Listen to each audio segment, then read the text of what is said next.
Hey, want me to tell you something? It's playoff time. Let's go. Playoffs? Don't talk about it. Playoffs? You kidding me?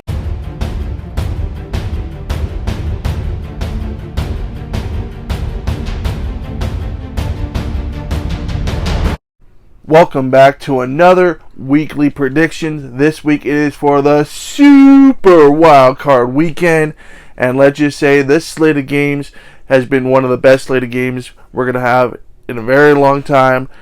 I think every team is pretty much well balanced, well matched. There's a few divisional games, so let's get into this. Okay, first off, we have the first game of the Saturday slate. We have the Cincinnati Bengals, who is your AFC North champion, taking on the Las Vegas Raiders. Now, the Las Vegas Raiders came off a very close overtime win. They kicked the field goal with the seconds remaining on the clock.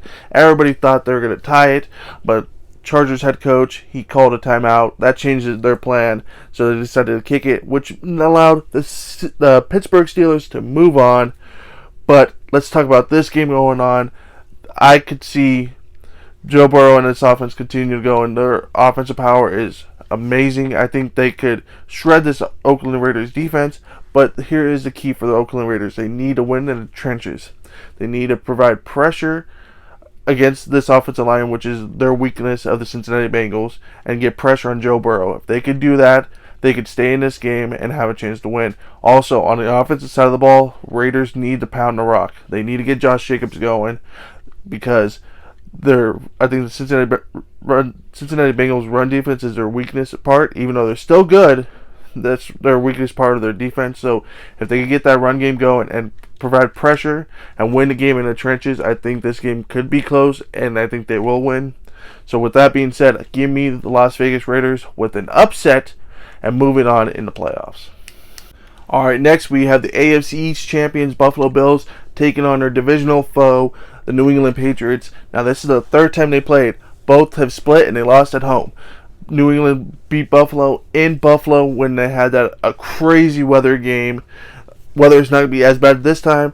And then when they went down to Foxborough the following week, a few weeks later, Buffalo came down and beat them. So this game could go either way.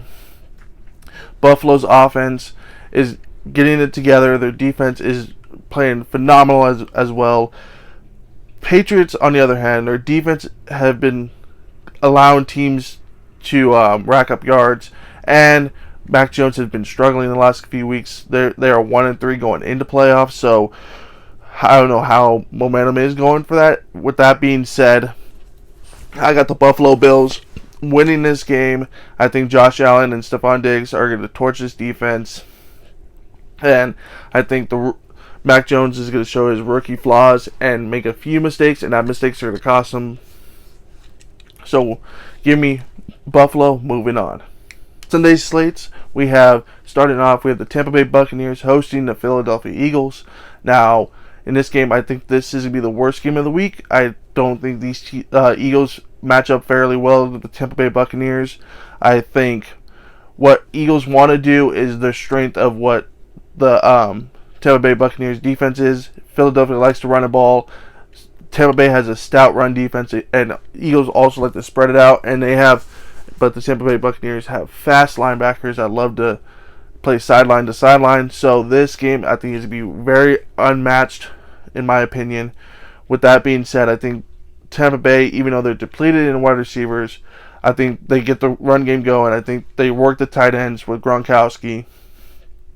And even though this game might not be a lot of points, I think they still outscore them by 10 points. So give me the Tampa Bay Buccaneers moving on. But America's game of the week, we got the Dallas Cowboys hosting the San Francisco 49ers.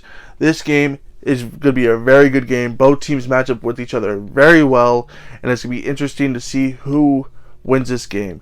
Now, I think this game comes down to three major points. Can Jimmy Garoppolo be consistent, not turn over the ball? Can Kyle Shanahan produce those long, efficient drives of those 7-minute drives? And can the Dallas Cowboys spread the ball out and pass against this defense, which I really think they can?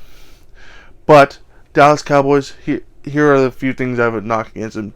They both yes, you've seen their offense carry the team. You've seen their defense carry the team. But they have yet to put all 4 quarters where both offense and defense are playing off each other. Defense producing stops, getting turnovers. Offense going down there and scoring points. You've seen it, but it was against the Giants and the Washington football team. I would like to see him do it against a good quality opponent like the San Francisco 49ers. Now at San Francisco, they need to get that run game going, get the play action going. Jimmy G needs to be consistent, not turn over the ball. He needs to have good playoff Jimmy. Can't have the terrible Jimmy G that throws careless mistakes, throwing interceptions, fumbling the ball. They need to have a clean game to beat the Dallas Cowboys. They need to have those long possession drives, 7-minute plus, 8-minute plus, etc. But with all that being said, I have the San Francisco 49ers winning this game. San Francisco 49ers winning this game. I think Kyle Shanahan has that team humming right now with the running game. Their play action is going to be deadly. Their defense is coming along. Yes, their secondary is very depleted, but I think the pass rush of the San Francisco 49ers could produce pressure on Dak. And I think they will keep this game close and win this game. So San Francisco moving on, play my Green Bay Packers in Lambeau. Alright, next on the games list, we have the Kansas City Chiefs hosting probably the most luckiest team I've seen in a while, Pittsburgh Steelers. Now for the Steelers to even make it in the playoffs, they had to knock out the Ravens, which they did. They have to have the Colts lose to the Jacksonville Jaguars, which they did, and they needed either the Chargers or the Raiders to win. But for a very while, it looked like they weren't going to make the playoffs. It looks like the Raiders and the Chargers were going to tie, but Las Vegas Raiders kicked that field goal. So, with that field goal,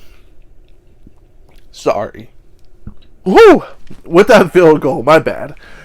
Steelers moved on, and now they're in the playoffs. But unfortunately, they're going up against the Kansas City Chiefs, who did lose to the Cincinnati Bengals earlier. But last time these two teams played, Kansas City handily destroyed the Pittsburgh Steelers. And I mean destroyed. So, yes, this team is going to be riding off momentum, emotional high. They have that Cinderella story, that underdog story. They're going to try to win it for Ben. But I think Kansas City Chiefs, yes, their defense have kind of taken a step back from that 7-game win streak. But good thing they had their offense to step up. Now going back to the old Kansas City offense like we used to know. So, with that being said, I think this game is going to be a lot closer than the last game, though. I think Kansas City wins this game by at least 7 or 10 points and ends Big Ben's career. And if this is the last time we see Big Ben, thank you, Big Ben, for everything you've done. You are one of the greatest QBs to ever play.